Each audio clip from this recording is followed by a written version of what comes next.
nienta, non li metta, fumi di metta.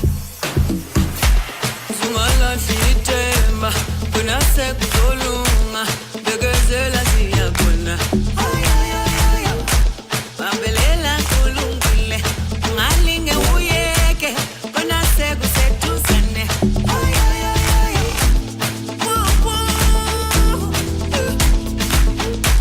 Ukwenzile kimi nakuwe kuzokwenzeka. Ukwenzile kimi nakuwe kuzokwenzeka.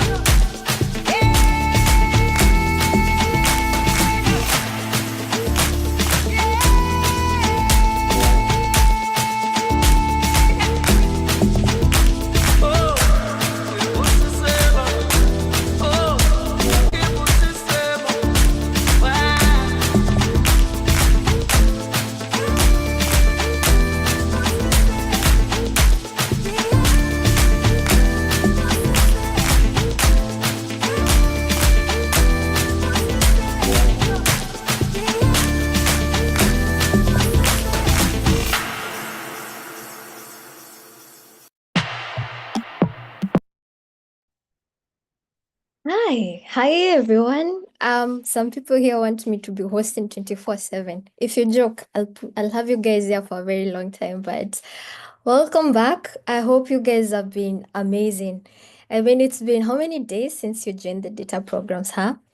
And how has it been like? I'll be coming to you in the short while, but I hope you guys have been amazing. You guys have been excited. You guys have just been navigating, trying to understand where things are and what you need to do. I'm your host, Annette, and I'm so glad to host another session for you guys. And to kick it off, I will just get right into it. We're curious. In just one word only, how would you describe your onboarding experience so far? From the beginning all the way to the end. We want to know. Remember that your words, your words will actually be informing us and how we're going to curate the experiences for the next cohort. And also it's going to be informing us for you, like how we're going to create experiences for you guys, even as we continue with different tracks. I saw nerve-wracking. Is that in a good way? Is that like the nerve-wracking that you're too excited that your nerves don't know what to do? Is that like nerve-wracking in a manner that, oh, this is danger, danger, danger? I hope it's not the danger one. I hope it's like you're too excited that your nerves don't know what to do. So I can see eye-opening. Perfect. Oh, tell us more about the perfect. What makes the experiences perfect? We want to understand like that as well. I know by the end of this week, we'll be coming to you for a survey, a feedback survey, right? So that we can be able to get more insights into this and just in a nutshell, be able to better prepare for you guys. I see so many people asking, hey, any group I can join? Just hold on. We have something for you and we'll be able to just tackle that in right before we end the session. Getting into the agenda because today is packed, good packed. And in case you missed anything, I've seen a comment that you're joining today for the first time. Welcome. This is the data programs. We are happy and excited to have you.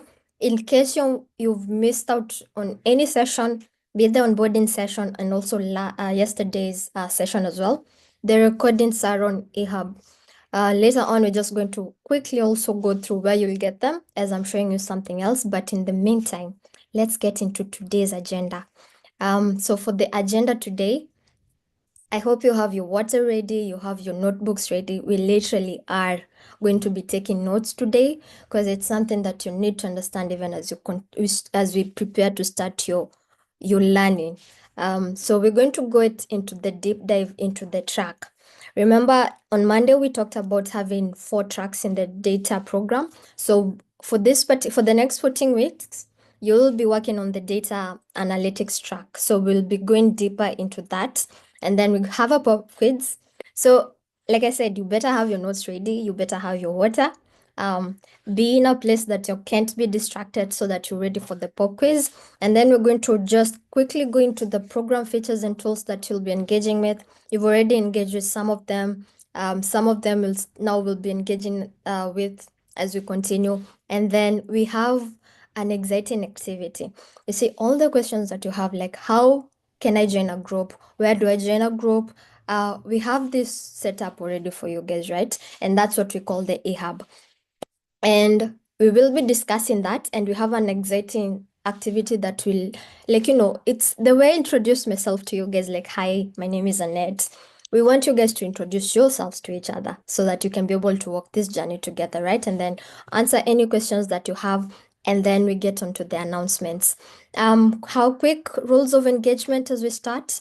As always, we do normally say that if you have any questions, post them on the Q&A tab, because this is a very serious session, right? When I pass on the mic, we will be closing out the chats until later on, or anytime we have engagement, so that we are not being distracted by what's happening on the chats. So if you have any question, please make sure that you are posting them on the Q&A section, and we also have a Slido that will be put out in a few. And then use the chat feature very respectfully. We are all here to learn. And like I said, just to accommodate those people that, could get distracted with all the chats that coming up, we will be closing out the chats until when we get to a section where we need you guys to engage, so that we are making sure that we are not losing out on key information. And then most importantly, we want you to listen, we want you to learn, and we want you to engage, because at the end of the day, we are here for you, we are here to support you. So to kick it off, I'm going to pass it on to Amazing Olwazi. You guys met her. She will be taking you the next step, and I hope you enjoy. Over to you, Nolwazi.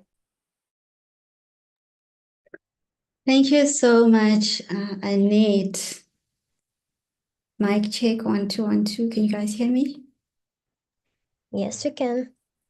Awesome. Okay, let me quickly move this to the other side. All right. Hi, everyone. I come again. I hope everyone is doing well in this beautiful African continent. I hope you are keeping warm if it's a little bit chilly where you are.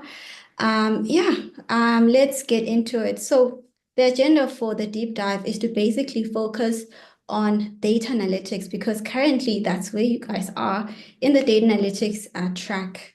Without any further ado, let's dive right into it. All right. But before we do that, just a basic reminder of what's actually coming ahead, right? At the moment, we are in the data analytics track. We are currently in week 1, and we are, trying to get ourselves acquainted, with everything, with the new platforms, or getting acquainted with Athena, with meeting new people, etc. Right?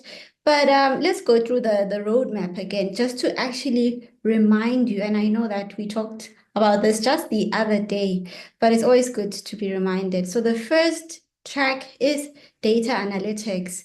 And there's been questions, right, around this, because I did say last time that this cohort is a combination of data analytics and data science students. So the data analytics track is part of the data science track. So that's why you guys are actually walking on path. To become a data scientist, you have to go through the data analytics. And as I'm deep diving, you guys will actually understand why data analytics is so important, because when we get to the machine learning, we're just building stuff. But what about the data? What is the state of the data? And all of that is done in data analytics. Then we have Python, which is 8 weeks, right? And it consists of 9 assignments.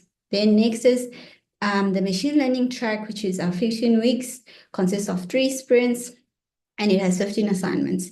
And then we have this optional track, which we strongly encourage. Now, if you're still having doubts, please go and watch the recordings to understand why you would actually need this certification, okay? So it is 4 weeks long, and there's 10 assignments there.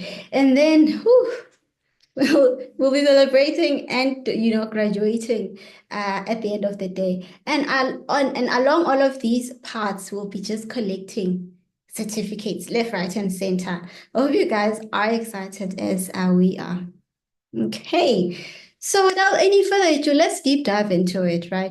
Because at the end of the day, we are in the data analytics course. So I'm going to be going through each of the modules and what you can actually expect, right?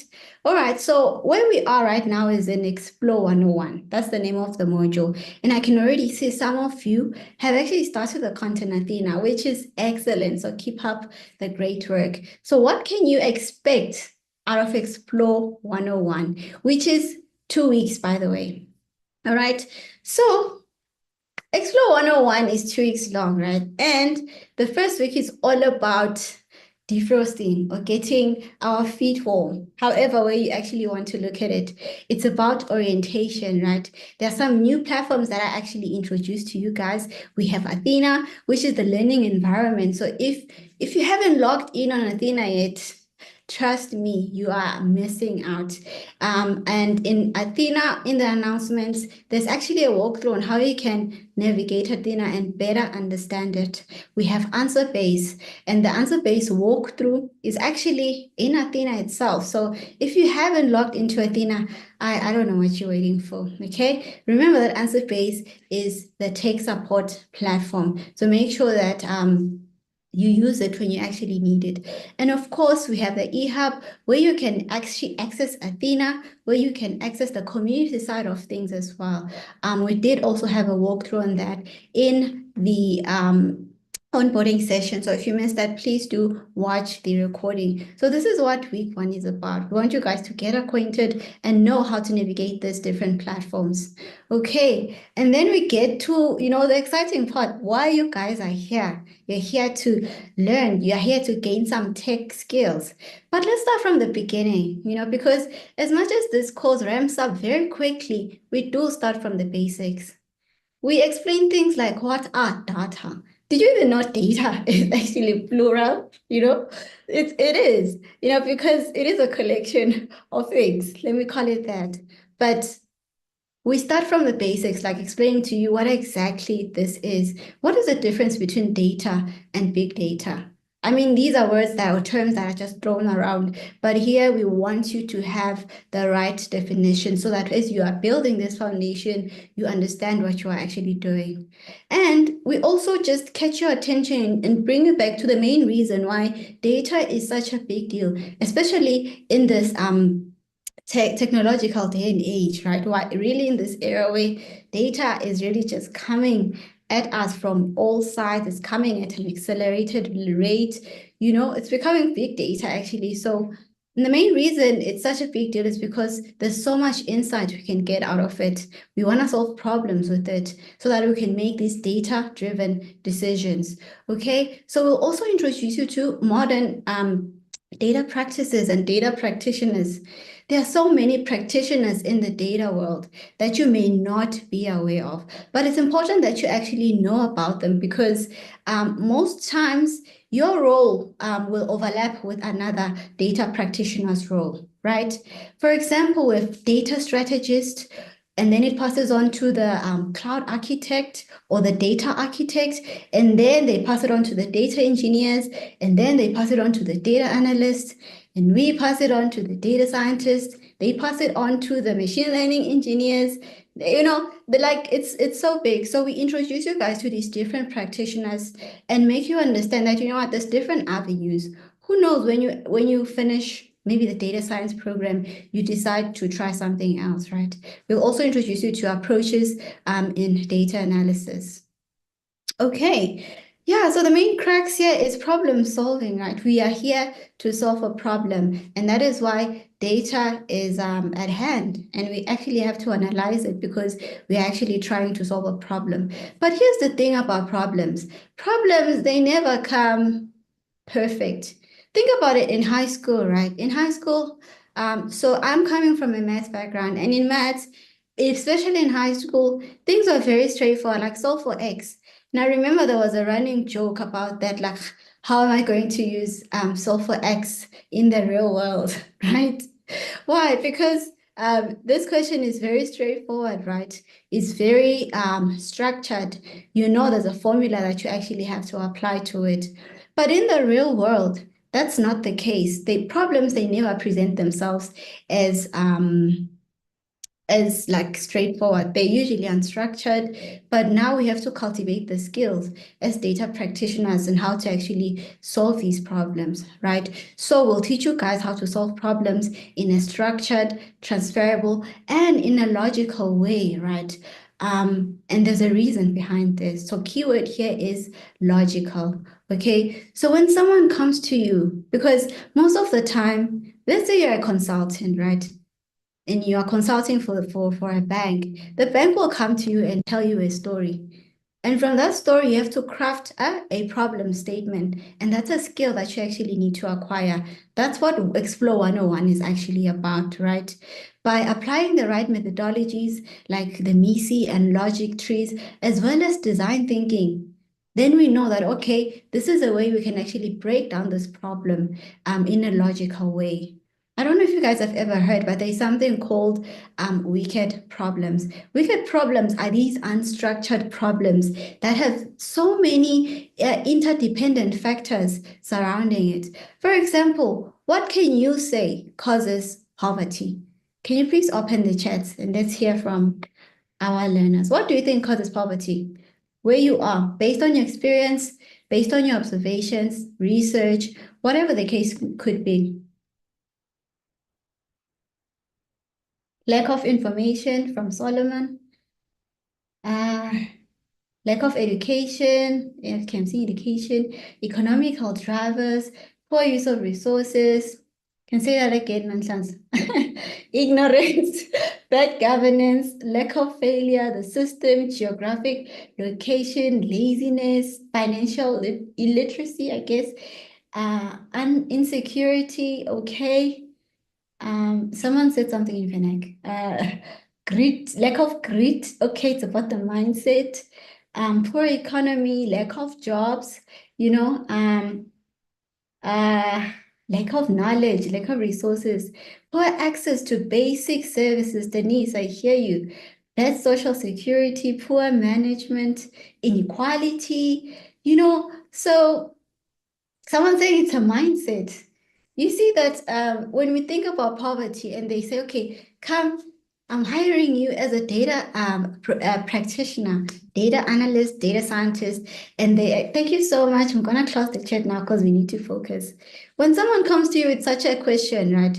Poverty is subjective. It's subjective to me and it's subjective to you because someone else says, oh, it's a mindset. Someone else says it's health, it's lack of education, lack of unemployment. But if you look at these factors, some of them are actually, they're dependent on each other, right?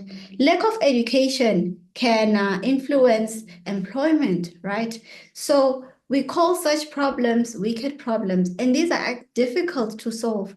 And most times than not, when you're a data professional, you're going to be presented with such problems, which is why you need these tools, you need these methodologies like MECE, logic trees, as well as design thinking to be able to solve these problems.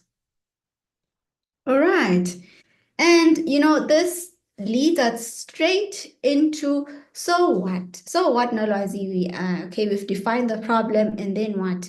We've defined it, we've structured it in such a way that it's transferable and it's logical.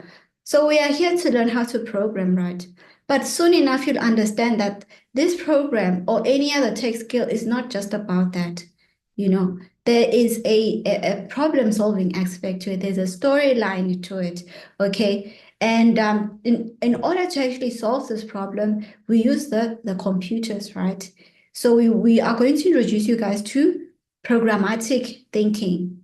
So understanding the problem that you're solving and having the right mindset, meaning when you're looking at a problem, are you actually putting it in the right way? Are you actually cutting it up into small batches that a computer can understand? Because a computer understands things in a much logical way, and that's why we have to get our mindsets in that form, especially if we're going to be using these programming languages, right?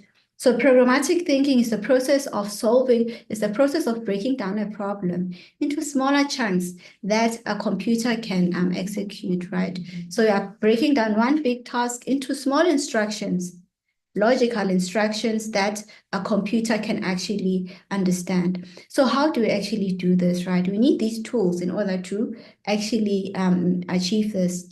So we have the algorithms and we have operators, right? And I'm sure you've heard of algorithms, you've heard of operators. Algorithms is another word that's kind of a buzzword in the tech space, and I'm sure you've seen some kind of code or something like that. So you'll be seeing it in a different light, but this module really is about laying down the foundation of learning how to program.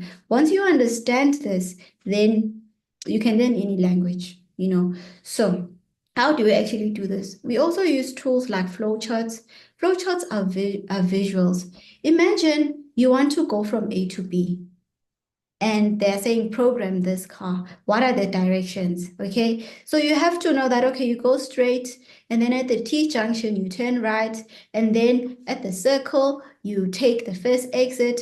Think of a flow chart like that. It's actually like a path towards solving your problem, right? Through small instructions. And what is connected to the flow charts is it's the pseudocode, right? This is just like a natural language, right? Because we're not learning any type of programming language here, but it's a means for us to learn other languages. Once we get our mindset in that programmatic thinking state, in that logical state, then we can learn anything, all right? And we also use tools like conditional statements, right? Think of a conditional statement like, okay, what if this happened? What do I do? What if this happened? What do I do? Okay. Yeah, so that's Explore 101, 2 weeks long. We are expecting you guys to have, this week is about the platforms, right? Getting yourself acquainted, learning how to use AnswerBase, and just studying the course on Athena, right? You already have a little bit of experience with the eHub, right? But you might want to explore it a little bit more, but yeah, get into the content, because it's really exciting, and it is such a chronological order that everything makes sense. We start from the basics, but it ramps up very, very quickly. So we're expecting you guys to put in 30 hours, right? But this is subjective to you and your learning pace. So if you know that, okay, when it comes to critical thinking, problem solving skills, that's something that I actually need to work on, then you just make sure that you put in as many hours as possible. So this is just a benchmark that you can actually use. Okay, so now we are done with Explore 101. We've laid the foundation of programmatic thinking, learning how to, program, learning how to solve problems, learning how to come up with a problem statement. What's next? Okay, so the next one is, what's the next one? Preparing data is what we call it, right? We call it preparing data, but at the end of the day, what we are going to do is learn and practice the fundamentals of data using spreadsheets. Okay, so I'm going to use Google Sheets. I'm going to repeat myself like I did on Monday. Why Google Sheets? Because it's accessible to you. It's accessible to every Dick, Tom, and Harry, right? Whether, no matter the operating system that you actually have on. So that is why we are actually using this. And, the functionality is very diverse, it's very dynamic. You'll be pleasantly surprised if you are a little bit uneasy about it, or you're like, Nalwazi, are you sure about this? Yes, I'm sure about it. Okay, so what are we going to be doing in preparing data? Okay, firstly, we'll introduce you guys to spreadsheets. Like I say, we start from the basics. We'll show you this is a cell. We probably all know, we've seen a spreadsheet, right? But we do start from scratch because we do understand that there are people really, really starting from scratch. So we have to accommodate them as well, right? You guys will learn how to work with spreadsheets, and you'll be introduced to data types. What is a data type? Okay, so think of a data type as characteristics. What makes you you? What makes me me? Maybe I'm going deeper. What makes a dog a dog? What makes a cat a cat? These are like the characteristics that make data what it is, right? And if we understand the data types, that means we can format it. That means we can clean it. For example, if I have a data set of you guys, which we already do, We are always spying on you guys. We are always studying your behavior. We're always analyzing your data. So think of a data set, and I'm gonna assume you've seen a spreadsheet. There's different columns, right? All right, so you'll have name, surname, there'll be your phone number, there'll be country of origin. What else is there? Maybe there's a test mark attached to it as well, So, and if you're looking at each column individually, you'll see that, okay, it's either made up of text, data, or it's made up of numbers, right? Maybe the mark part of it. And that is, in a very general sense, what a data type is. It's what makes a data set what it is. And if you understand that, then that means we can manipulate this data. We know how to actually format it. We're also going to introduce you guys to visualization because, like I said, you'll be pleasantly surprised. After we do this analysis, we still have to visualize it because we are visual beings and you cannot take that away from us as human beings. We are visual beings, and sometimes that analysis means comparing something. Maybe it's GDP in different provinces in a country or in different cities. And when you put them side by side in a form of a bar chart, you can see that, oh, okay, there's more GDP made here. Why is that? Maybe that's where you are, you're in the government sector and you guys are brainstorming and doing whatever the government does. But I saw someone saying bad governance there in the chats. Okay. All right, cool. Let's jump into the next part. And like I said, if you know your data and understand it, and you understand the data types that live within your data set, then you can manipulate the data, which is what we're here to do, right? And data never comes perfect. I will preach this until the day I die. Data never comes perfect, you guys. And you're going to experience this in the most annoying way because you'll understand that when this data is being collected, the person collecting it is not thinking of you. They are making their lives easier. Okay, so maybe they might abbreviate the name of the column, right? If it's a data set, and you will not even understand that this is something you're actually going to experience, and we're really bringing it to you what you would experience in the workplace. So we'll be cleaning the data, we'll be analyzing this data as well, right? And just learning how to work with various data types because understanding each data types mean that you know how to actually work with it. And on the note that data never comes perfect, there's always some kind of data anomaly because the truth is when the data is collected, even if we can say it's through like me filling in a form, I can make a mistake. Let's say I'm filling in a form and there's a part where I have to put in my age. You guys have when you are applying for this course right here, you had to put in some things here and there, right? Let's say you make a mistake when you're putting your age and you double, maybe you are 25 and you press the 2 twice and then it's 225. When I'm looking at the data as a data analyst, that will be a data anomaly, right? Unless you're a vampire, because if so, please let me know. I want to live forever. I want the cure to immortality, okay? But otherwise, in the real world, that's an anomaly. How do you actually handle that, right? Or what if there's no data at all? It's just blank, Do you still go on with the analysis? Do you replace that blank with something? If so, what do you actually replace it with? These are the things that we are going to actually be teaching you guys. And next is introduction to statistics. Okay, now statistics is one of my favorite topics. It never used to be. So if you are one of those who is like, oof, I'm not a big fan of stats.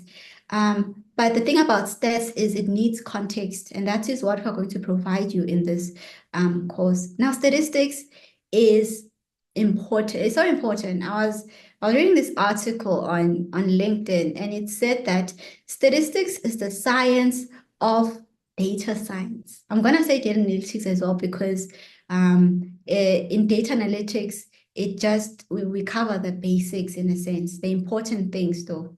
And then when we move on, the statistics, of course, it does extend and it becomes a little bit advanced.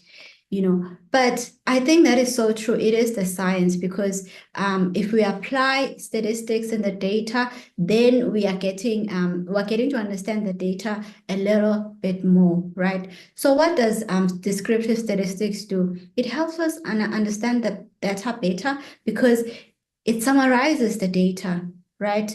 It helps us focus on measures of central tendency, measures of spread, measures of frequency. Okay, let's go back to this data set of you guys. Okay, you have your name, and then you have your test mark. And this is something you started doing long ago. Like, you remember when you had to find the average of all your test marks to see if you'll be in the top 10? I used to do that all the time, you know. And here we just call it a mean. That's what it's called in statistics. So some of these things you've met before, but it's just different terminology here. So you'll come across terms such as the mean, the mode, what is it, the median, the variance, we're trying to just understand the behavior of the data, because when we better understand that, we can better analyze the data, we can better solve the problem, we can give the right recommendations. Okay, and then we'll introduce you guys to samples and distributions. How was this data collected? Is it realistic to collect data? Let's say you're doing a survey on your community, and you have to knock on each door. Think of that. Is that even possible? Is that even plausible, right? So we introduce these terms to you so that you can understand the world of statistics, how the data is collected, how we can assume and say, okay, this is true for this small sample, therefore we can assume that it's true for everyone, all right? And then finally, we introduce you to data modeling. Now, when you get to this stage, you better focus, especially if you're a data science student, okay? Or you have an interest, like, I want to see what that's about. I want to see what predictive modeling is about. You better zoom in here and take it slow and digest it, okay? So I get into that though, we are going to introduce you guys to spreadsheet functions as well as conditionals. This is where it will start to click how Explore 101 is actually important, right? How that, the flow charts, the pseudocode and all of that, how they're actually important, because that's where we start introducing conditional statements. But now they're actually coming back. Ooh. Okay, so you'll see the relevance at this point. We'll teach you guys how to identify patterns and the line of best fits. Remember when I talked about regression, and I said regression is all about relationships. I want to find out if there's a relationship between, what was the example that I actually used? I want to find out if there's a relationship between the number of hours that an Uber driver sleeps versus the money that they actually make. And I also touched on positive and negative relationships, right? So usually you'll have data points, and this is something you've done before. So when you get to this point, I don't want you guys thinking it's foreign. You remember when we used to draw straight lines in high school? This is basically it. Y equals to mx plus c. All right. So we use the line of best fit to determine how much of a relationship between these two variables. All right. And then we'll introduce you guys to testing assumptions as well as model accuracy. So this is where the small window towards predictive modeling actually appears, because believe it or not, a straight line, that's linear modeling right now. It's called a linear regression model. And that's where machine learning actually begins. That's a very, very basic model. And then we advance from then onward. So if you understand that and you actually enjoy it, then maybe data science or rather machine learning is for you. But at the end of the day, you'll find that there's so many models that you have to test out before you find the winning one. And how do you test out that this model actually did great? If you're measuring the relationship between two variables, how do you actually measure that relationship? So yeah, you'll meet these different things that we actually use to test out the model's accuracy. And that is it on preparing data. It's quite packed. It's jam-packed, actually. There's 3 assignments here, but you only have 2 weeks. 2 weeks.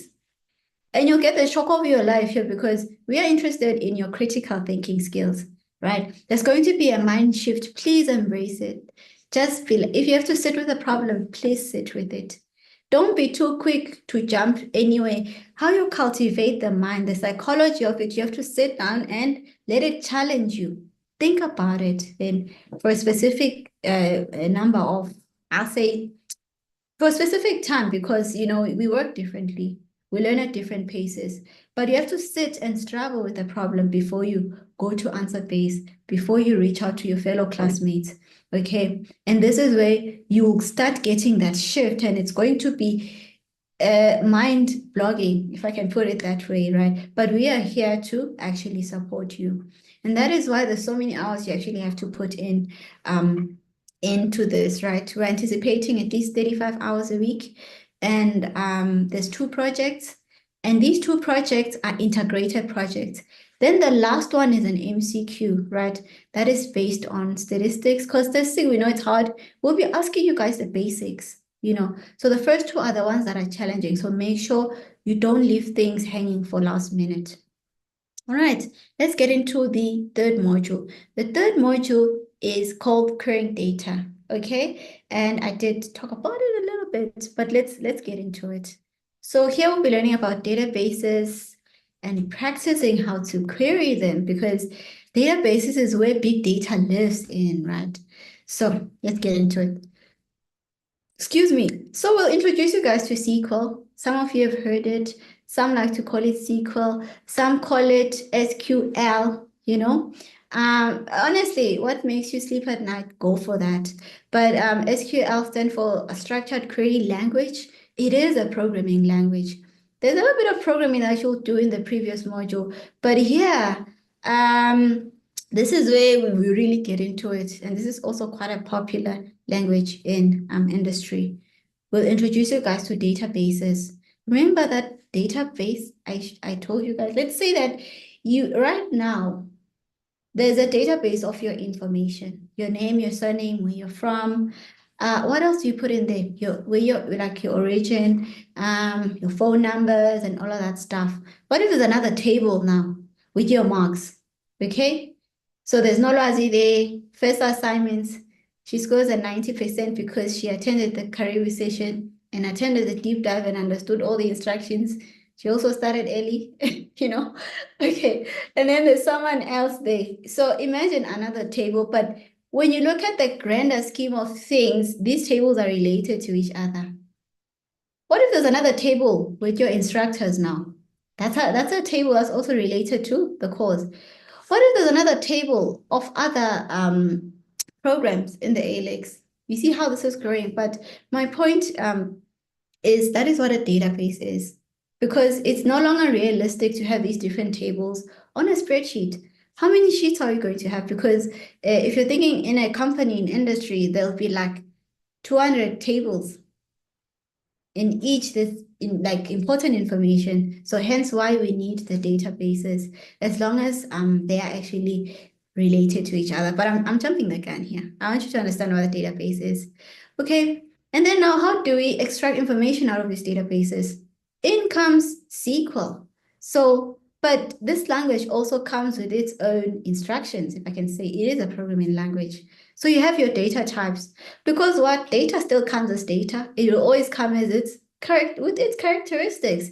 But now you have to understand how SQL understands these characteristics that live within this data. All right. So we'll teach you guys this, as well as how to calculate and how to actually aggregate this data, how to sort it, and how to actually group it. Okay. So remember how I said the tables are related to each other.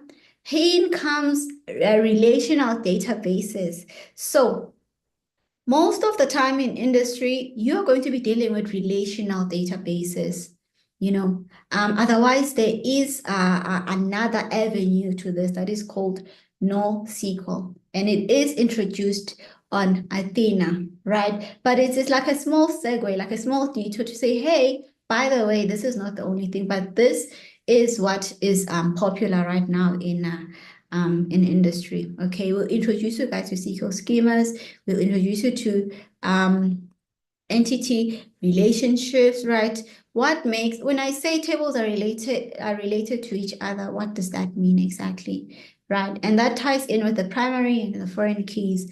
We'll teach you guys how to do table normalization, and that's all about being efficient, right? Because sometimes tables are too similar to each other, and I want to just improve this to make my work life a little bit better. We introduce you guys to common table expressions as well as views. So here, that's when you're just accustomed to the platform, and now you just have the skills at your fingertips on how to actually improve this and make your life easier as a data analyst. And your life being easy means what? The company is also thriving as well. Okay, so then we have SQL in practice or in production. Okay, so we introduce you guys to set theory as well as SQL joins, some nested and and subqueries.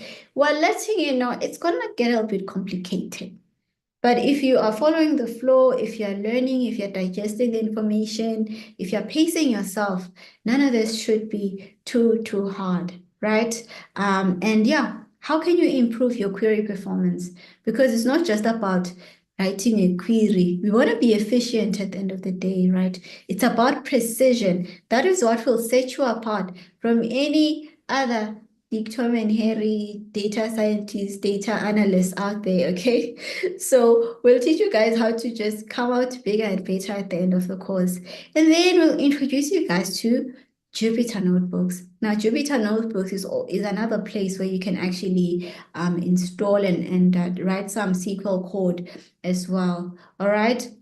So Jupyter Notebooks are a nice segue into Python. So you want you guys to just get familiar with this platform, right? It does host a number of programming language, Python being one of them. And it is used in such situations like in academia, where students are actually learning how to do it. What happens in the real world? Do we still use Jupyter Notebooks? I'll let you guys find out when you get to the stage. Okay. Otherwise, you'll be using Jupyter Notebook, but you'll also be using MySQL Workbench, right? So, and yeah, it's very accommodative to any programming, to any operating system. So you guys are good to go, whether you have a Mac or you have a Windows machine. All right, so the idea here is to try and do the same thing in both platforms just to get comfortable, just to get confident in them. In industry, it is more the MySQL Workbench that you actually be using because it is strictly for SQL, but we introduced the Jupyter Notebook so that you guys can actually know how to navigate that space. And in order to install it, of course, you have to install Anaconda. All the instructions will be on Athena. All right, and then lastly, we're moving on to data manipulation. All right, but can you guys, are you drawing the similarities from, the previous module that I just talked about? It's almost like we're doing the same thing here. So I want you guys to keep in mind as you're going through this module, the biggest question you must ask yourself is why? Because in the workplace, they'll just dump some data on you and say, this is the problem. And it's up to you to say, okay, I'm going to use this platform to do ABC. I'm going to use this platform to do ABC, But at the end of the day, when the data presents itself, it presents itself as the imperfect data that it is. And you still have to clean it up. You still have to analyze it, right? So SQL also allows us to actually do this, And since, we're talking data types, it's either numeric, time data, string or text data. It's different. Sometimes, let's say you're watching a YouTube video, they say text data type. Don't get lost, it's still string. Some of the terms are different, right? But understanding how to actually manipulate this different data types using SQL is also important because it's part of the data analysis process. Okay. We'll also teach you guys about data transformations and anomalies. Ooh, that sounds familiar, right? So anomalies will be everywhere, but it's about the tool that you're using. It's important to understand the whys. And as we're moving from one module to the next, in these webinars, we describe to you guys why SQL and not Google Sheets or Excel. Okay. And then you guys are going to be doing an exam at the end of this, right? Just to test you guys, like, did you do the things? Was it light work? Was it not? And just to basically test that you understand what was actually being taught, because it is quite an important module. The expected hours in total is 175. Whew, because it is 5 weeks long, do the maths. But yeah, that is it for this third module. Let's move on to the last module. And this last one is visualizing data or data visualization. And this one is like, when you're running a marathon, it's like, whoo, that last lap, you better make it count, okay? Just for data analytics track, right? Okay, so firstly, it's 5 weeks long, and it's 140 hours that we expect you guys to actually push in, but there's like 4 assignments here. And in this previous one, actually, I'm gonna talk about assessments and what you can actually expect. So in this module, we're going to learn and practice communicating for impact, visualizing data and reporting. Because after all is said and done, it's about how you communicate your findings, right? It really is about the ending. So if you think being a data practitioner is about, or a data professional is about the coding part, and you are being an introvert there sitting in the small corner there coding at 2 a.m. and that's where it ends. No, I have news for you, because you have to communicate all your findings. You have to communicate your analysis. You have to connect all this logical thinking and this logical programming things that you've been doing to the actual storyline. What was the problem?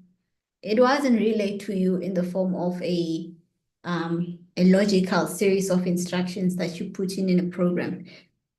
So now you're sort of taking a step back now, because you are not going to be presenting to a computer. You're presenting to a group of audience. Sometimes the audience is tech savvy, and sometimes it's not. And sometimes you build this nice app and you have to sell it to a rich guy who's just looking to invest and doesn't even know what a conditional statement is. They just want you to convince them why they should invest in your app, for example. So you have to have this communicating skills, and you have to communicate for impact. But let's get into it. So the tool that we're using here is Power BI. I'm sure you've heard of Power BI somewhere, somehow. If not Power BI, Tableau. What else? Google, Looker Studio. All right, any one of these things. And the nice thing about companies is it's really great if the company is using Power BI. Psh, whoop, whoop. But if maybe they are using Looker Studio or they're using Tableau, they will understand, especially if you're a very strong candidate and they can see that, what, this person can quickly learn. Let's take this person. So yeah, but we did choose Power BI because it is one of the most popular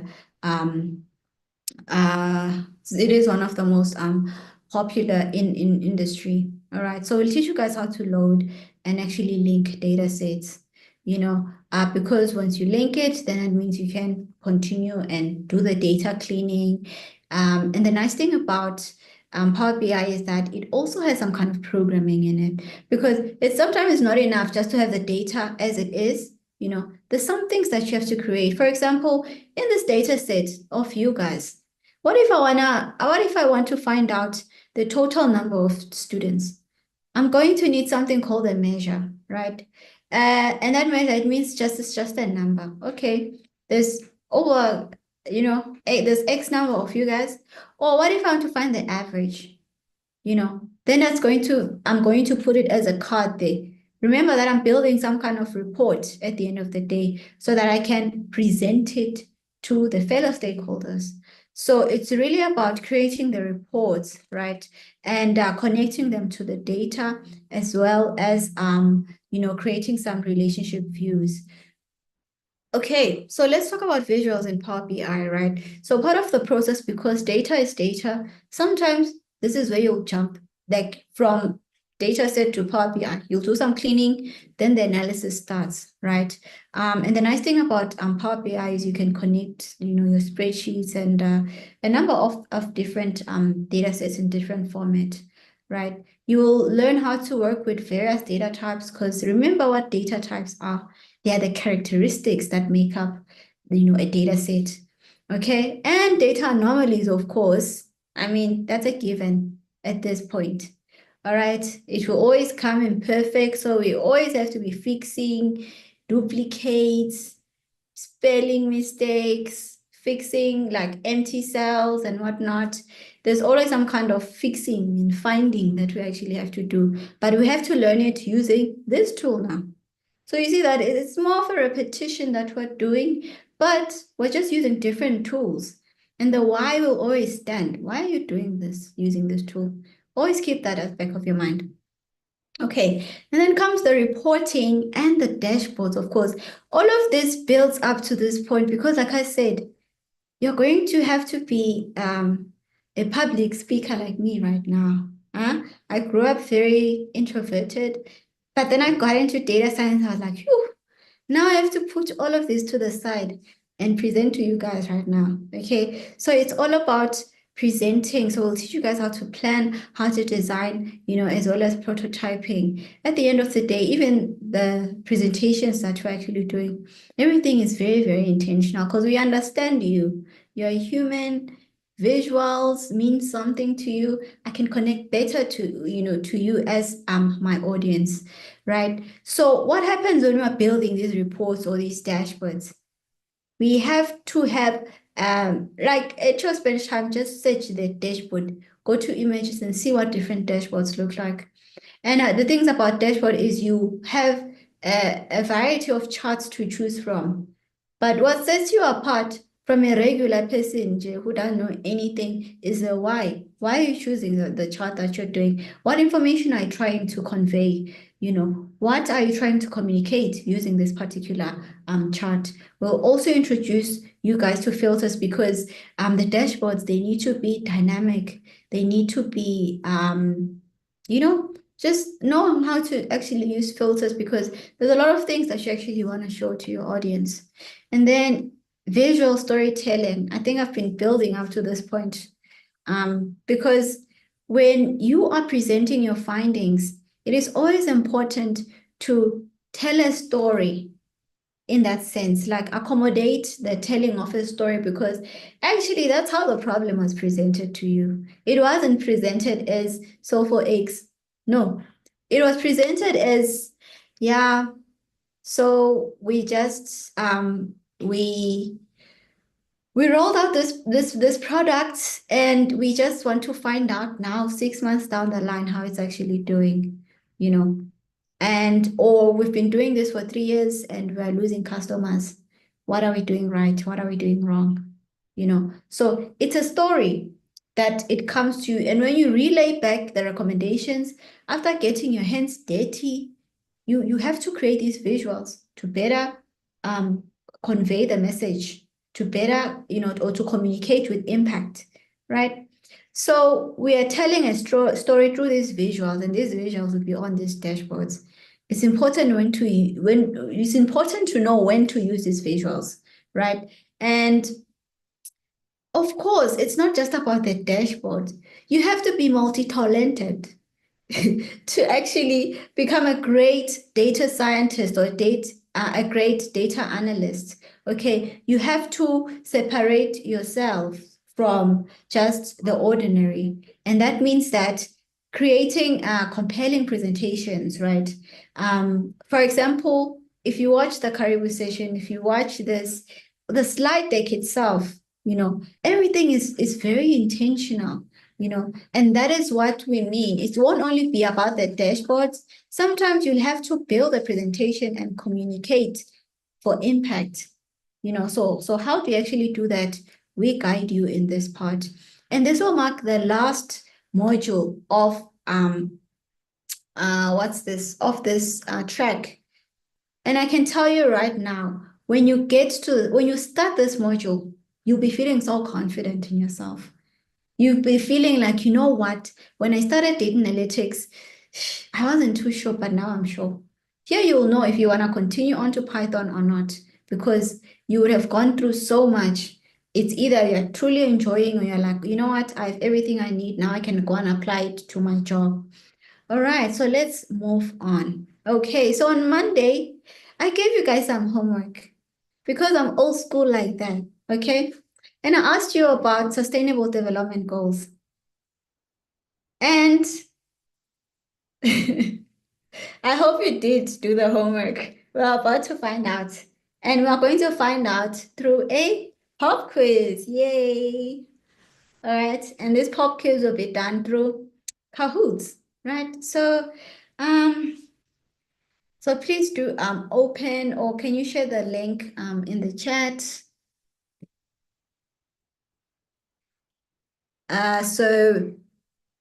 Oh, Tendai will be taking this answer. Great, Tendai, thank you.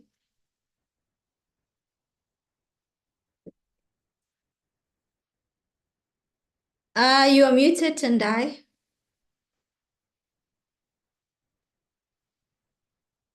All right. Am I audible? Yes. Oh, Clear. wow. Finally, I'm here. All right. So hi guys, how are you doing? Thank you for having me. Too bad I had a technical glitch, so I couldn't start with you, but here I am now, and I come here with goodies. All right. So without wasting much of Nolos's time, I'm just gonna start the session just now, just so we can scan the QR code, because we understand we can't keep you here for too long, just listening to Nolwazi and not engaging with us. So please, guys, take those phones out, scan the QR code, and let's get started. All right. I'm not seeing anyone joining. Let's get up our phones, guys. Hello. All right. Yeah, makes sense now. Makes sense now. So good to have you. I see Temi there, some funny emojis and faces there. Really cool. We would have had a song. I think we do. Yeah, I think we can have some noise here. But anyway, thank you guys for joining. Let's just see how we are doing, or how much of homework we did, so we can motivate Nolozi to continue with the session. So yeah, let's continue. Love what I'm seeing. Yeah. So I'm sure if you are new in Kahoot, you have to realize that the earlier you give an answer, the more points you can get. So I'm guessing I'll be getting those answers first because, yeah, we did our homework, right? I think we have enough participants for the day. Allow me to close it for now so we don't waste much time. All right. Okay. All right, drum roll. Okay. 3, 2, 1. Hope you guys are ready. All right, our first question: who set up the SDGs? The UN, the EU, or the WHO? Who set up the SDGs?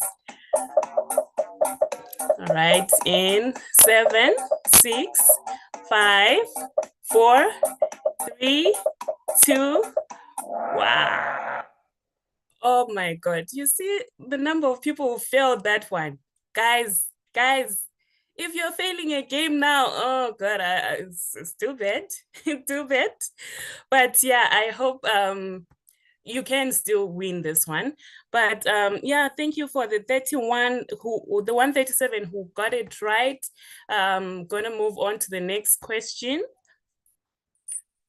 All right. Oh, Temi, you see that funny emoji that I said? I love it for you. Good one. Nice one. Let's see if James and Angie, Sibanks and Ivan can get it right. Next question. All right. The SDGs, or global goals, are a set of goals set by the UN to end poverty by which year? When are we expecting to end poverty? 2050, 2030, or 2070? When are we expecting to end poverty with these goals? Okay, all right. That is close. And 119 got that correct. What's happening with the others? Oh my God. Let's see if Temi is still the king. I'm hoping it's a gent. So yeah, Temi is still there at the top. I see James has moved to number 2. Faye there is, has joined us there. So thank you guys. Third question. The 3 pillars of sustainable development are, is it love, joy, peace, the stock market, banks, companies, society, the economy, or environment? Which are the 3 pillars of sustainable development? Right, I see the answers are coming in 3, 2, 1.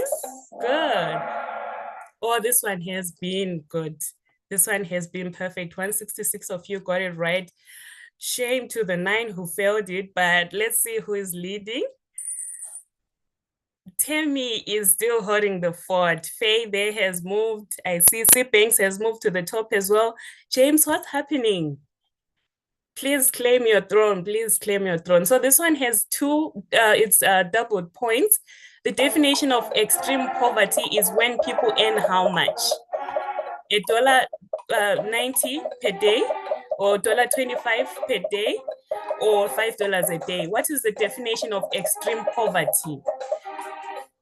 We say it's extreme poverty when people are earning how much?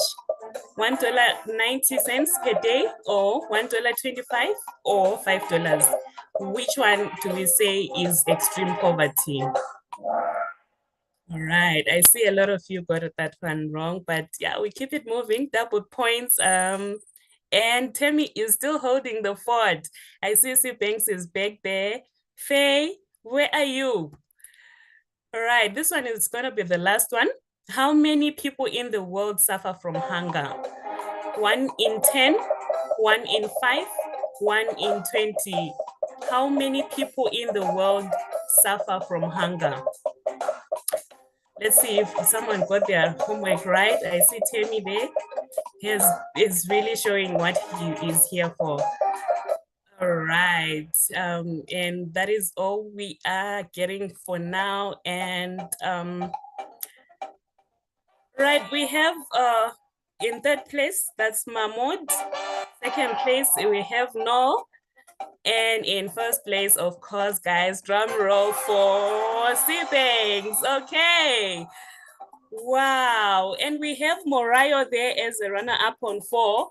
And I didn't get that one right on number 5, but yeah, don't know what happened to Temi. But yeah, that was all we had for you. I hope you guys enjoyed the interaction that we prepared for you.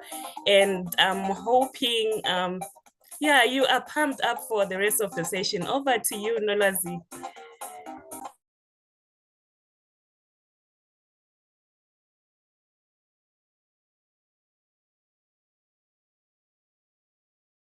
Oh my gosh, I'm talking to myself. This is how insanity begins.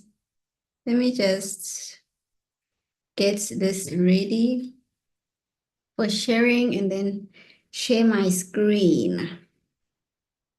Thank you so much for participating, guys. Thank you so much, Tendai, for that amazing session. Congratulations to the winners.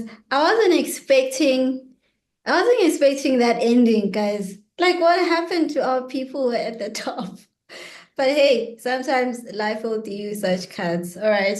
So you're probably wondering, Nolazi, why are you hammering sustainable development goals? You know, since Monday, you are busy Njide, with sustainable development goals. So the reason is because here at Alex, we care about impact. You know, it's about the stories that we live to tell. It's about the problems that we actually aspire to solve, you know, and the umbrella that we actually use to create, whether it's the case studies that we'll actually present to you guys, exercises, whatever the case, we try and use this as sustainable development goals, right? On Monday, I did say that it's a call to action, okay? It's a call to action, and they started in 2015, I think, yeah? And the goal is that by 2030, all of these goals would have been achieved. What does that mean? Poverty out the window, right? What other sustainable development goals did you guys read about? Let me see in the chat actually. I hope the chats are open. What sustainable development goals did you guys read about? Tell me one very quickly, very quickly. I could see that you guys did do your homeworks, but I'm just interested. Hunger, yes, zero hunger. What else? Infrastructure. What else? Some of you are actually copying. Ish. Someone just copied. Someone was ready with the list. Oh, I'm dead. Caleb. I wasn't ready. I was not ready, but I just died for a minute there. But thank you so much, guys, for sharing.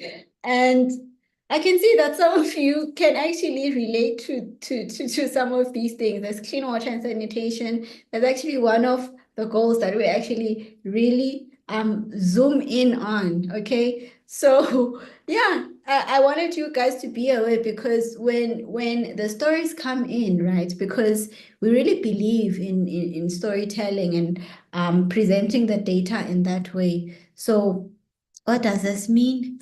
This means that the SDGs will be used throughout this program in examples and exercises as well as projects. So just a heads up. But more than anything, it's the relatability, right?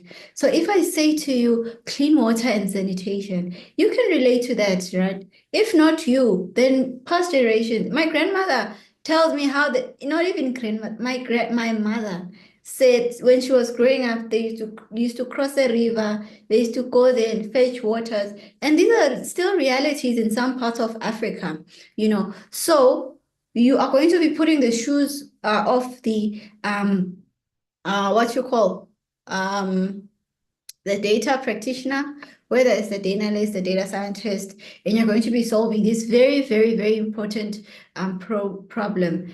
2030 is like, because in 5 years' time, do you think we would have solved all of this?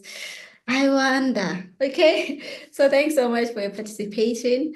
Let's get into assessment schedule because I'm sure some of you are like, Nolwazi, how are the assessments going to look like? So everything, guys, remember that everything is intentional. Everything is project-based. There's always a case study behind the assessments. They are in the form of the MCQ, but you can't just jump and tada, you'll get it right. We're not testing syntax. We're not testing if you know how to write SQL syntax or what. We're not testing the basics. We're testing, can you apply it? Can you apply it to solve this particular problem? All right. So we have Explore 101 has only one assessment, right? And that will be due the Monday when preparing data starts. And that's why you have this overlap that you see. But the point is there's only one. And then with preparing data is 3, but it's in 2 weeks. So manage your time well, you guys. And then we have querying data. Querying data has 4 plus the exam, of course. And remember that these are consecutive submissions. That's what I want to stress here. Like you need to manage your time very well. And they will demand a lot out of you, these projects. Don't think of them as assessments. Think of them as projects. They will require a lot out of you. And then we have data visualization. Of course, it has 4 projects, 4 submissions, weekly submissions, etc., etc. So when you go on Athena, you'll actually see the submission. You'll see like on your right, a list of chairs that will be due for that particular module. Right now you're seeing one because there's only one for Explore 101. Otherwise, all of this is on Athena, you guys. But let's talk about the learning activities. We're not only concerned about making things relevant for you guys, like sharing real data sets, real life stories, like your sustainable development goals, but we really care about just the whole picture, your whole experiences, right? And we really believe in learning by doing. When we say, okay, we want you to get your hands dirty in the data, We want it to be very, very practical, hence the integrated projects. We are solving real world problems by using real world data. Like, this is serious, you guys. Okay, so I've already hammered this one. Everything is story driven. I've already touched on the SDGs. Most importantly, this is quite marketable.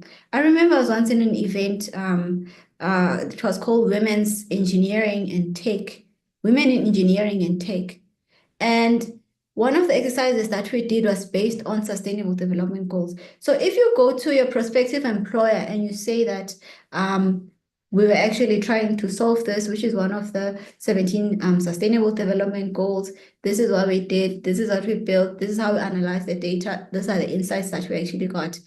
That's going to be captivating. It's very relatable to whoever will be interviewing you. Then problem-centric, of course, it really is about shifting that psyche in you, getting you to start to think logically, problem solving and critical skills. We introduce case studies to you guys and integrated projects, which will demand a lot of your attention. And it's also intuitive, right? If you go on Athena, it's not that hard to navigate, right? Yeah, you watch the walkthroughs, but everything is lesson based. It's fundamentals focused, but it does ramp up quickly, right? But we do touch on the very, very important fundamentals, and you have short activities as well.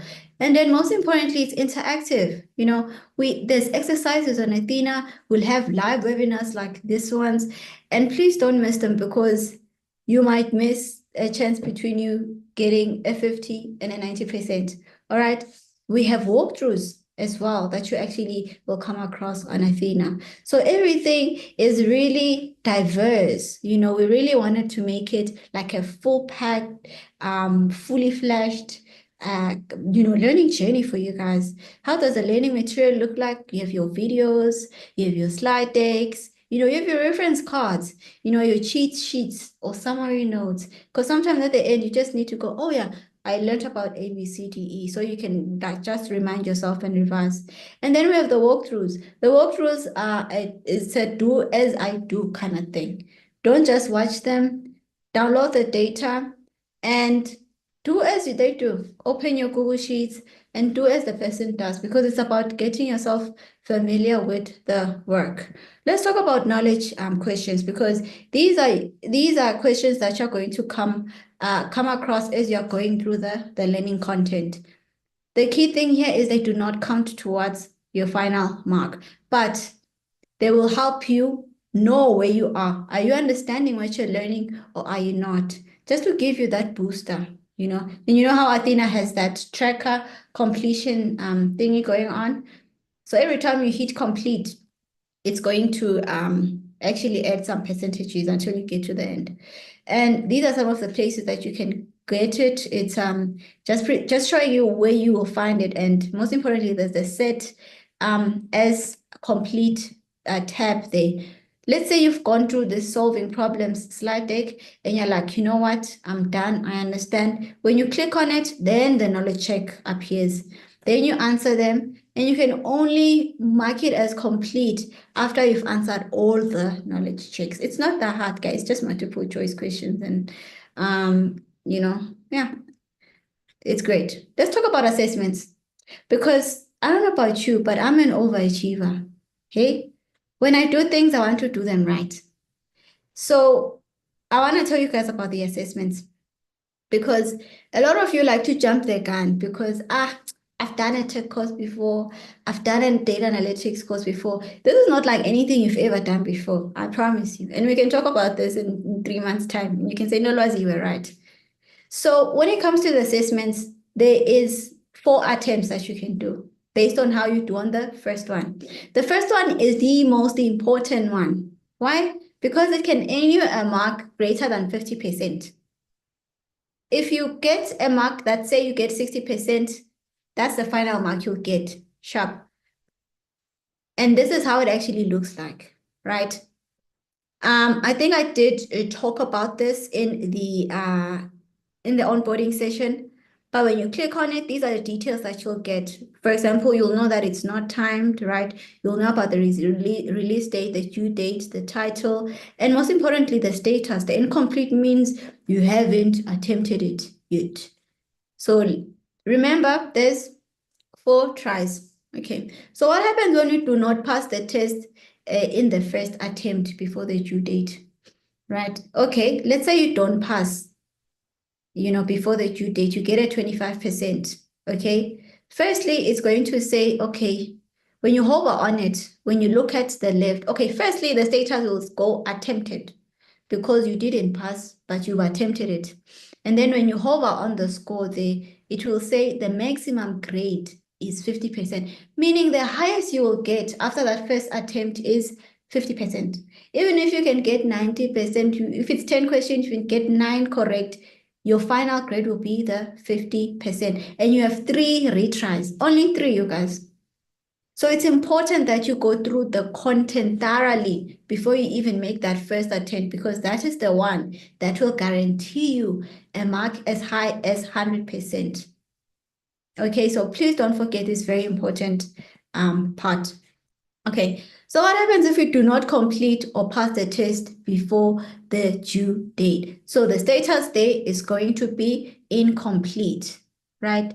But you've unfortunately forfeited your initial attempt. That can give you that 100%. So make sure that you make submissions on time to try and reach for that 60, 70, 80, 90, 100. Okay? All right. And then once we've completed a test, then we can review and we can review and practice a test using the practice test feature. So sometimes say you get a 60%. With the 60, it's like, okay, I still want to do some practice. I feel like I can do better. So this is really about you and you gaining confidence in this particular integrator project. So you click on the practice test button. Cool. All right, and then voila, here you are. Just another reminder, you guys, because I did really just put a focal point on the data analytics track, but we do want to remind you guys that there's a lot up for grabs. There's formal certificates on the way, but I do want you guys to focus on data analytics because, it's one thing at a time, right? We focus on data analytics, we get that certificate, on to the next one. That's if we want to go on to the next one, right? But just reminding you guys that there's more to grab, there's more growth, there's more tech skills to actually gain, there's more certificates to actually gain. Yes, it is long, but we hope that these tracks will just motivate you as you're gaining the skills, gaining the certificates along the way. Okay, so what about graduation? Let's talk about graduation, and this applies to all the tracks, right? But I'm gonna talk about data analytics because that's where we are right now. So to be a graduate of data analytics, you need to have submitted 75% of the assessments. There's 12 in total, so that means 9, right? But I encourage you guys to reach for doing all of them. You have to pass them, of course. The pass mark is actually 50%. And I say that because nothing can ever prepare you for this course unless you've done, I don't know your background, but I'm just saying keep an open mind and just commit and say, you know what, especially if you're in the data science track, you're going to need all the information, right? So it's important to reach for the stars. They say reach for the stars, you'll follow the moon. So please just gun for getting all the assessments, all right? 50%, and then webinar attendance. Webinar attendance is a very important feature because that's one way we can connect with you, right? That's one way we can bridge your knowledge, okay? There's a lot of information that is going to be shared. And yeah, the teaching is very important. It's going to complement all the other aspects that you will be using, all the other resources that you'll be using, the learning content on Athena, answer base, the collaborations that you'll be having with your fellow classmates. It's going to corroborate all of that. So we really encourage you guys to attend it, at least 30%, okay? 30% will be taking a register. Then you will be eligible for graduation. Okay, if you can't make it, watch the recording. We also do that. But I would say go for the lives because we can quickly attend to whatever problem you are having there. Now let's talk about your mindset because the learning curve is quite steep for this course. And I think I've been hinting at you that right now we're feeling hyped up, right? We're feeling, yay, let's do this. But with time, we are going to start to struggle. That's when the critical thinking skills and problem solving skills start coming in. They're not easy peasy, right? Then you have the breakthrough, then the fulfillment, So when it gets hard, first of all, remember the ALEX code, do hard things. Think of that first, and then use the resources that are actually around you. But I always like to say it's good to struggle, not for a long time, a little bit, because that's how you lift that muscle brain, if I can put it that way, right? So put in 35 to 40 hours a week, right? Engage with your squads, your classmates. At the end of the day, the workplace, especially as a data practitioner, is you will be collaborating with other people. So you might as well get used to collaboration, right? Ask for help early, right? But struggle with the work. It means what? Time management. It means that start doing the work early so that you can give yourself a chance to learn rather than going somewhere and getting answers, right? Give yourself a chance to learn, all right? And most importantly, celebrate these small wins. When you pass that first assignment, whoop, whoop, pat yourself on the back. Okay, let's talk about key behaviors for success, of course. I've been talking about time management and all that stuff, right? So if you have poor time management, it's going to lead to a bad impact, right? So you easily burn out. There's high chances of dropping off, right? So you have to stay consistent. You have to have some kind of study schedule, and be on par because it's like every week we're making submissions, right?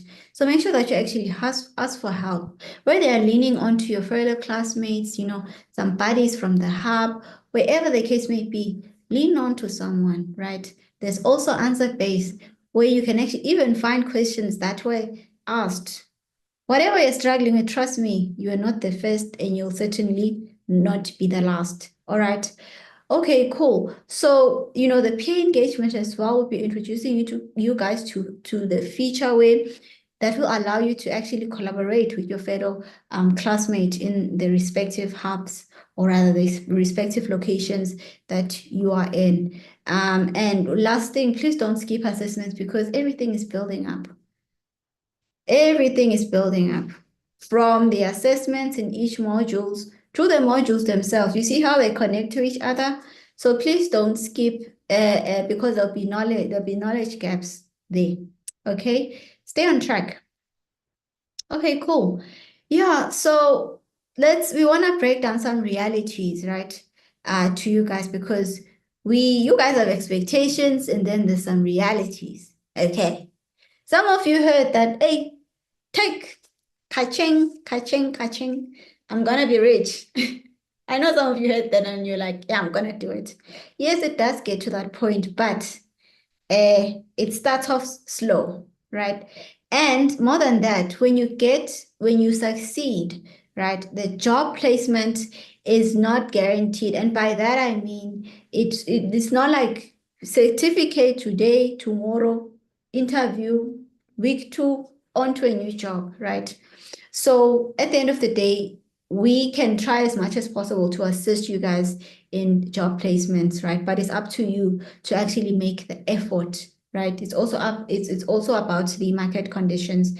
Now, throughout the course, we are going to be doing some job readiness webinars. If not, we'll share some recordings with you about that, just to help you prepare for that moment, So it's not an easy workload, you guys. It's not. Everything is jam-packed. We're giving you the foundation and we don't want to miss anything. So please make sure you put at least 35 hours to 40 a week, especially if This is new to you. You might need more. Okay. And be patient with yourself. This will take time. I know we all have our stories about how we started. And the people who be teaching you guys, our data scientists, we all have our stories. So be patient with yourself, but practice, right? Be consistent. It's not a sprint, it's a marathon. Even for this data analytics, it will feel like a marathon. Let's talk about the program features and tools. You guys already know the eHub. I won't talk much about it, but it is a central platform for everything. Okay. Then we have Athena, which you can access through the portal. Through the eHub as well. You already know what Athena is about, right? This is where you get all your learning materials. Then we have AnswerBase. This is where you have your data scientist ready to support you. But more than anything, there is a repository there where answers and questions are there. They've been asked long before you even came across the advert and made your application. And then we have Zoom, of course. This is where we are right now. This is where the live webinars will actually happen, and it's going to be weekly webinars, okay? All right, so the learning, the technical support that you're actually going to get, of course, the live webinars, there's AnswerBase, there's Leah, of course, and of course, there's going to be the peer-to-peer squads that is going to be introduced in a bit. You guys already know about all of this. Okay, so I'm going to pass it over to Annette. Over to you, Annette. And thank you. Yes. Thank you, Nolwazi. Don't go too far. We might have some questions for you that and I will be taking over, but I hope you guys can see the hard things that are coming your way. And we say that with so much love because it gets hard. We can guarantee you that. But it's in the hard things that you get yourself out of the comfort zone, right? And I'm going to be getting miss, please show my screen just a bit. I'm going to just quickly revisit what we've been talking, like the breakdown that we had on the eHub. Like we said, this is your everything, your one stop for everything. Where you get your access to Athena, where you get your rewards, your support, and everything that you need in the community, right? So every person has automatically been ingested into 4 spaces. The main spaces are the data and announcement hub, the program hub, and I have seen someone ask for recording. This is where you can get all the week 1 recordings. We already have them here. And then we have where you can ask all your questions. You can see like a lot of traction happening. But then we have another space. If you look carefully, we have less numbers than the main spaces. So each and every person you should be seeing 4 spaces. Oh, let me just go back to that a bit. And I'm just going to refresh it. Sorry about that. But you as a person, you should go to eHub, log in, and you should be seeing 4 spaces. The data and announcements, program hub, and an extra space here, right here. You can easily identify it using the blue dot. It's a blue dot right there. These are squad spaces. These are where now you get to interact with people in your city and also other learners as you're learning.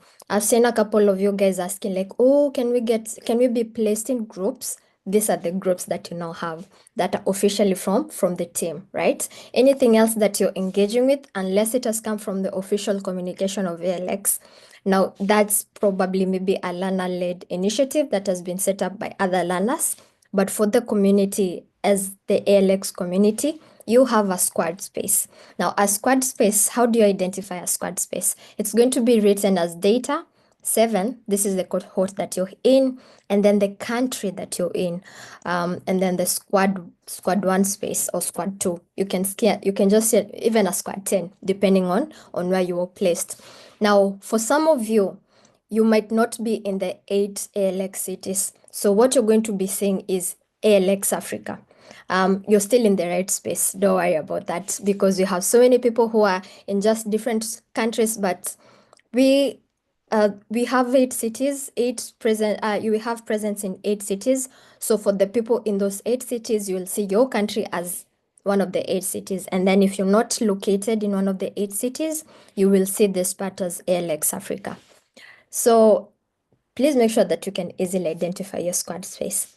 If you're not seeing these 4 spaces, reach out on Zendesk and one of our teammates will actually be there just to make sure that you get access. And also just to maybe set some expectations now, because we are a lot of people. You might text out, you might put out a ticket. If it takes some hours to get back to you, trust that the team will always get back to you. So please be patient with that. And if you're yet to log into the spaces, please make sure that you do. We have shared this link over in our emails. If you're yet to get your emails, we'll see what we can do. Please reach out as well also in Zendesk if you're not getting our emails, and if you don't have access to these spaces. If you don't log in, you will not see the spaces. So please make sure that you do. Now that said, I saw something. I saw like someone ask like we should just continue with the gaming. Now we have another game for you guys. It's just an easy one. I want you guys to think about this activity as, let me get to know my neighbor. Like, if you're in church and if your bishop is like my bishop, they normally like, turn to your neighbor, say hi, and then, high five. That's they normally engage us like that. So what we want to do is literally telling you, please turn to your neighbor, say hi, right? This activity is just for you guys to get to know each other. You're looking for a group to work with each other. So you're literally in those groups already. You don't need to find them outside. We have them here inside. So what is the activity? We have a couple of songs, and we want you guys to vote for the study group anthem. You will be getting this activity on your spaces in just a few, on each squad spaces. So make sure that you're looking at the squad spaces. We want you to select and vote for your study group anthem. Now we're going to be playing these songs in our webinars. If you see the songs we have given you, like they're not hitting it, and you guys have something that you can upvote even some more, please suggest this music, right? We are here to learn from each other. As much as we do hard learning, we do hard resting and partying as well. We do hard things all around. So let's go hard.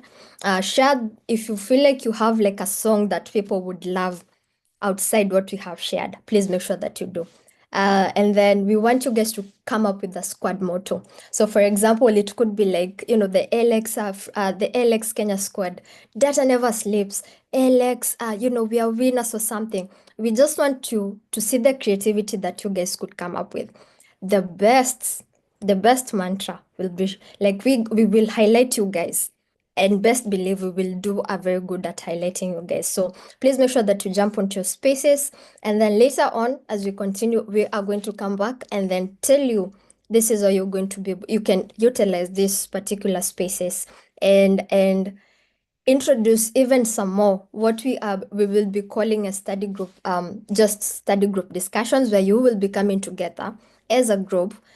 What you guys have been looking for, because we've seen a lot of people like, let's connect on WhatsApp, let's do this. So we will be coming in back after you guys have selected and voted your anthems and your mottos, and then now from there we'll take it from there. But for today till Friday, we want you guys to just have some fun, get to know each other, know your neighbor, say hi to your neighbor. Okay, that will, a statement just crossed my mind. I will not say that, but just imagine you're in a church setup and I am leading the choir, and I'm just stand to your neighbor, say hi to your neighbor, ask them where they're coming from, tell them they look beautiful and smart, be respectful, but in a respectful, professional manner, and then get to know each other and select this song. So we're looking forward to seeing your creativity. Yeah, I know you guys are creative, so we're looking forward to that. And with that, we are closing it there. I'm gonna pass it on to Tendai. She's gonna take on the next session now. Over to you, Tendai. Okay, thank you, Annette. Thank you, Nolazi, for such a seamless session. I'm hoping everyone got a little bit of some clarification if they had any questions, because I'm seeing the chat is almost clear. But if you do have a question, please just drop it now on the Q&A. I see Samad and Vincent, they have their hands up. Please drop those questions on the Q&A because yeah, we don't want to lose those questions in the chat. And then I think Nolozi and Shegun, before you guys go, there is a question there on answer base. A lot of questions are coming up from the answer based situation. So please, if you could address that one for us. Okay, what is the question? Is it they All can't right. log in? Oh yeah, I'm sorry. All right. So for some learners, they are saying it's taking time for them to log in because they mistakenly created accounts. And then for some others, they can't log in completely. It's giving them an error even without creating an account. Okay, all right. So just to give you guys some visibility, on the background, we can see people who cannot log in. Like if you tried logging in or if you created an account and you tried logging in, we can see, okay? So accounts have been created for you guys. If there's a duplicate account that you've created, that's fine. We will find it one day and we will delete it. So, but the main thing is for you to log in using the accounts we have created for you. The key thing to know here is your login credentials. Your login credential is the email that you shared with Alex. I'm seeing some funny looking usernames in my inbox. Okay, make sure that your username is your email address in full, and then the password is the password that was actually shared with you guys. All you need to do is just log in. Don't worry about any other accounts created. It won't bother your process or your or when you're gallivanting on answer base. Okay. And the second one was what? Oh, we are failing to log in. Firstly, I will say make sure that you're logging in the right way, using the right credentials. But if you are still trying to log in using the right ones, we are going to need proof, you guys. Record a video of yourself. I know it's looking serious, but it has to be, we have to be like 100% sure you're doing it right because then we can mark a tag flag and we can start solving the issue. So if you're trying to log in, just do a quick recording of you trying where we can clearly see your email address as the username and the password that we actually shared with you. Click that login and let us see the error that actually comes up. And that is the only way we can actually assist you. Thank you. All right, Nalozi. Before you go, there are some questions again around learners who had enrolled for both DA and DS. They are asking what's the way forward if they want to continue, especially the ones who had enrolled for DA only. Okay, so for those who enroll for DA, the good news is there is going to be a transition period. So make sure that you are submitting on time. So by the time that DA ends, you are meeting the graduation criteria, right? And then you'll just be moved over to the next track, which is Python. Yeah. Okay. So when the time comes, we will send out some kind of list because we are aware that there are people who will graduate and they'll be like, okay, I'm good. So we will send I'm not actually too sure about this, but the point is it will happen for you guys one way or another. I'm not sure if it's through the eHub, where if you continue paying for the subscription, just, yeah, but we'll share more details coming, you guys. But don't worry, you can transition. That is the main point here. You can transition, and closer to the date, we'll share details of how that's going to happen. Yeah. All right. Thank you so much for the clarification. I hope learners who were asking that question got some clarity there. I'm seeing one, I think this needs you to answer it as well. It's saying, I read that there is a final exam in the DS track. I want to confirm this. Does it mean that there is a certification of completion and a certificate like CompTIA and AWS? So I guess the question here is, since we are taking an exam, is there a certificate of completion and a certificate of, having done the course and successfully graduated, or what? You guys are obsessed with certificates, clearly. All right, so there is no complete. There is an exam, yes, but there's only one certificate you'll get, of course. Let me say there's the last certificate, and that's if you want to do the AWS, but you'll just get that one certificate from ALX saying you've completed the data analytics or the data science course rather. So it's just yeah. All right. Thank you. I think those are the questions that needed you to answer. I see someone here is saying they registered for multiple programs and the times conflict with meetings and events. Unfortunately, we can't address this one for you. We believe that if you thought you had the capacity to do as many programs as you can, then you also have the capacity to, juggle around and show up on all ends and make sure that you can show up and, meet the criteria, especially with our webinar attendance here. Guys, we are here to do hard things, okay? So if you apply for as more than 2 or 3, just try and handle your workload, maybe attend one on Monday, the other on Tuesday, just juggle your workload. And then it will be okay, because we are not going to be addressing those ones for you. It's a time management issue that we believe is up to you.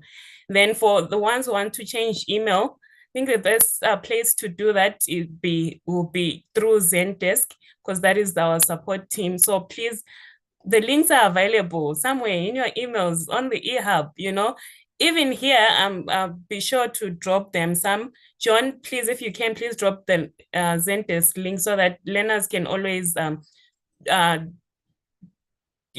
their queries on that end for the support team to help them out.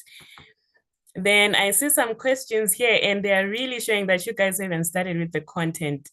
So the first week assessment, after you go through the content on the eHub, you will see it, you only see it after you've gone through the content. So just get started now, and you eventually get to the assessment, and it's just an easy MCQ thing, multiple choice question that you will have to answer. Yes, Nolozi? It's not easy, guys. Please don't listen to Tendai. First, Tendai was a learner here, guys, and maybe she cruised nicely with the I course. mean, if they start early, that's the whole point. Start now. If you 100%, if you start early, guys, it can be smooth sailing. But I wanted to say that it is grayed out right now. You cannot access it because we want you guys to focus on the content.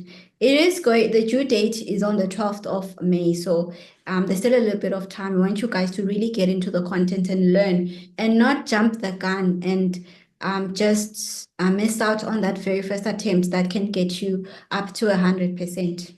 Yeah. All right. Yeah, I was going to go there. The first attempt being the most important one. So guys, we know maybe some of you have a data background, or maybe you just are not busy, you manage to go through the content and you're already done. You feel like you're ready for the exam, like for the assessment. Like Nolozi is saying, it's not easy. Please don't listen to me. It's not easy. So take your time and make sure that by the time you attempt, like that first attempt really works for you, because if you do not, then the most you will get after that one will be 50%.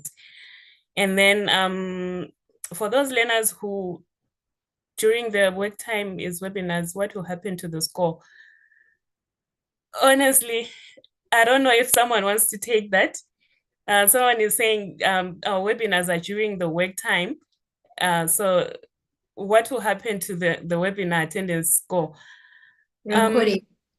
Yeah, you can use the recording. I think they are asking because of the 30% criteria for graduation.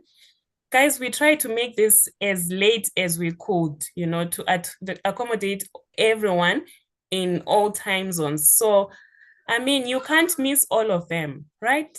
you are going to have to make commitments here and there, maybe take your break a little later so you can at least join. Just try to work around it. We understand it's during working hours for some, but please try to work around it.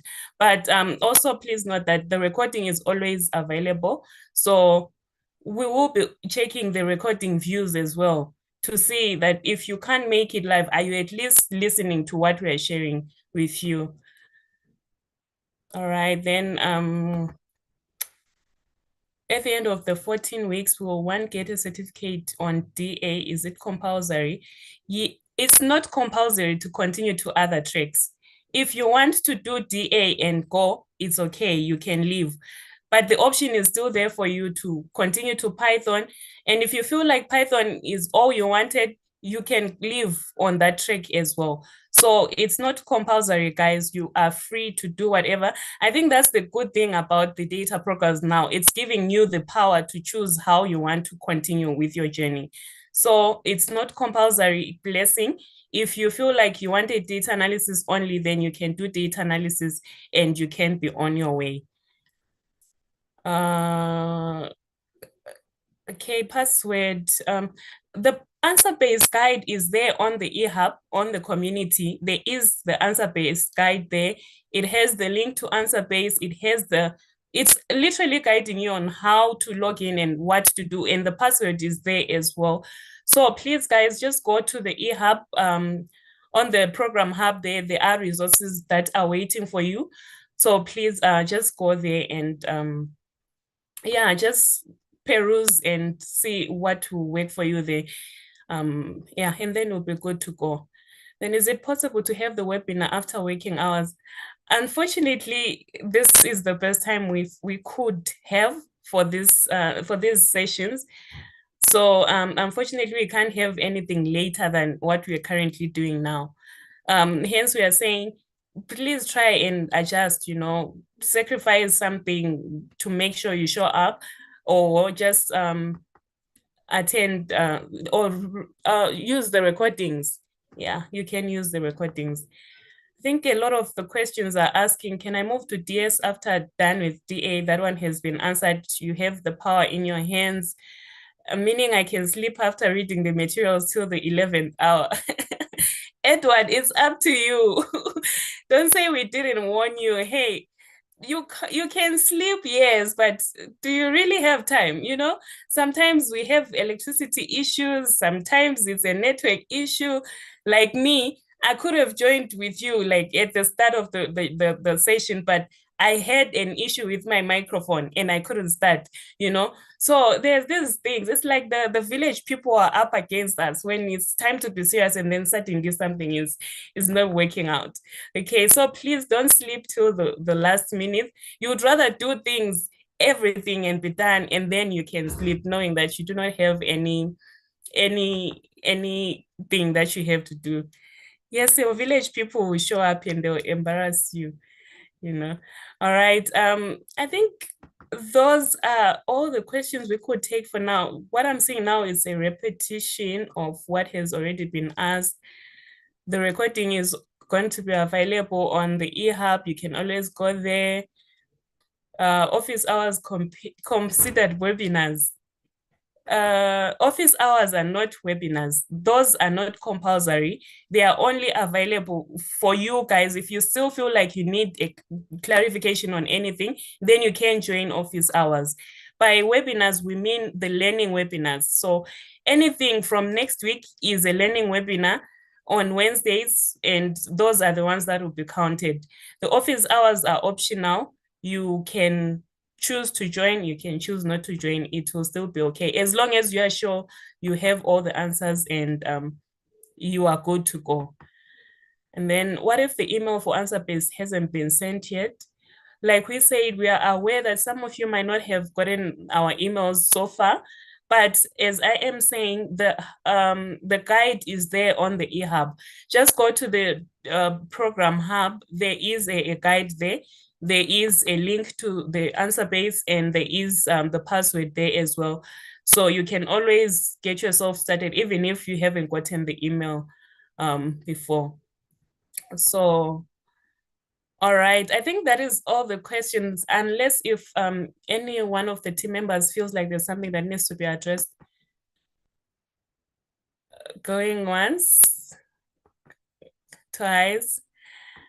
All right, I think that will be all from now. So next steps, now that we have gone through the program deep dive, we now know how it's looking like, especially for the DA track, because that's the one that we're busy with. We now have our tools. It's just us ready to go. What is the next step? Like I am saying, guys, please start learning now.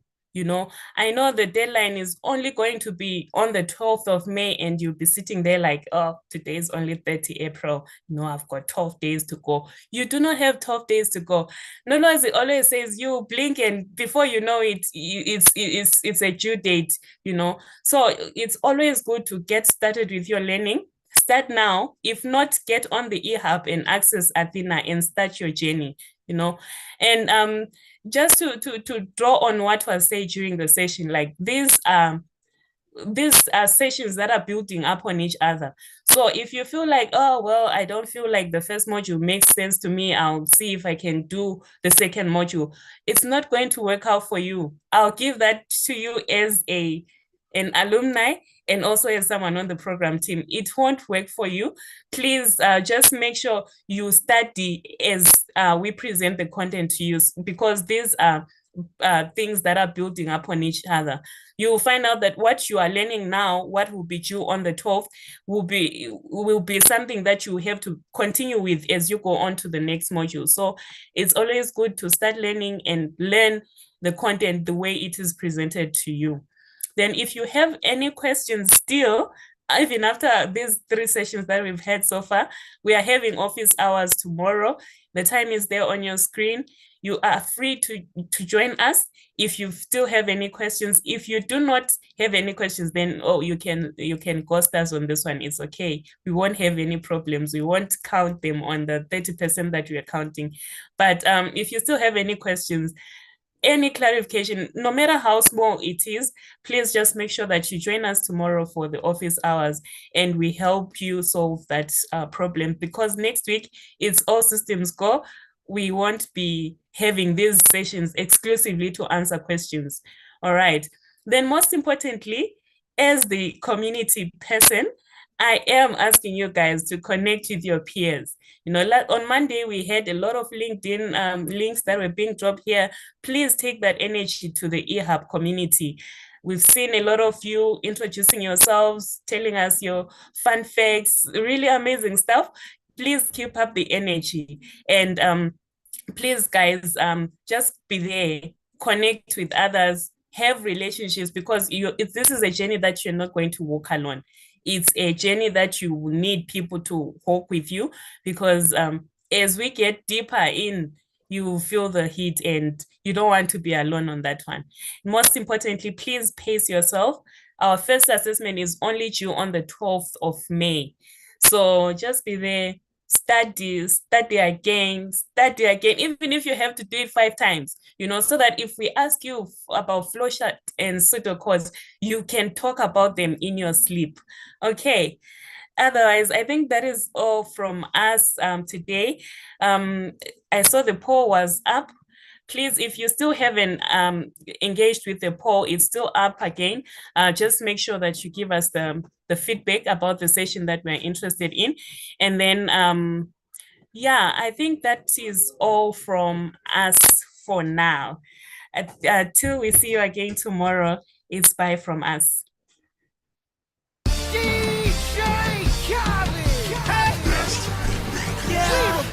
All I do is win, no matter what. Got money on my mind, I can never get enough. And every time I step up in the building, everybody hands go up. And they stay there, and they say yeah, and they stay there. Cause all I do is win. And if you going in, put your hands in the air, make them stay there. Ludacris going in on the verse, cause I never been defeated and I won't stop now. Keep your hands up, get them in the sky for the homies that ain't making it and my folks locked down. I never went nowhere, but they saying Luda's back. Blame it on that contour, the hood call it Luda Yak. And I'm on this foolish track, so I spit my foolish flow. My hands go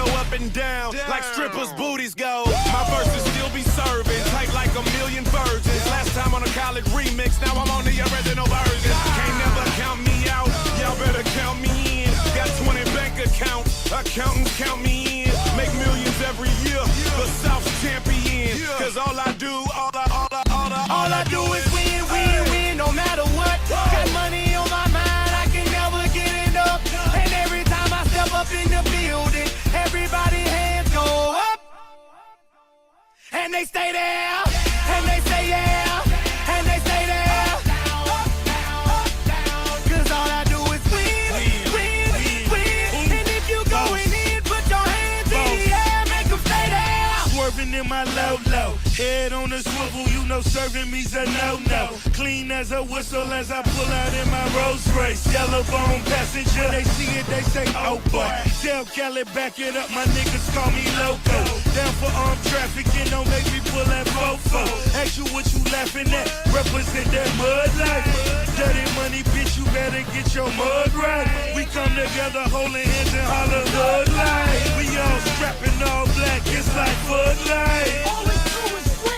You riding or what? Cause we riding tonight. Now you riding with me cause you wasn't riding. All I do is win, win, win, no matter what.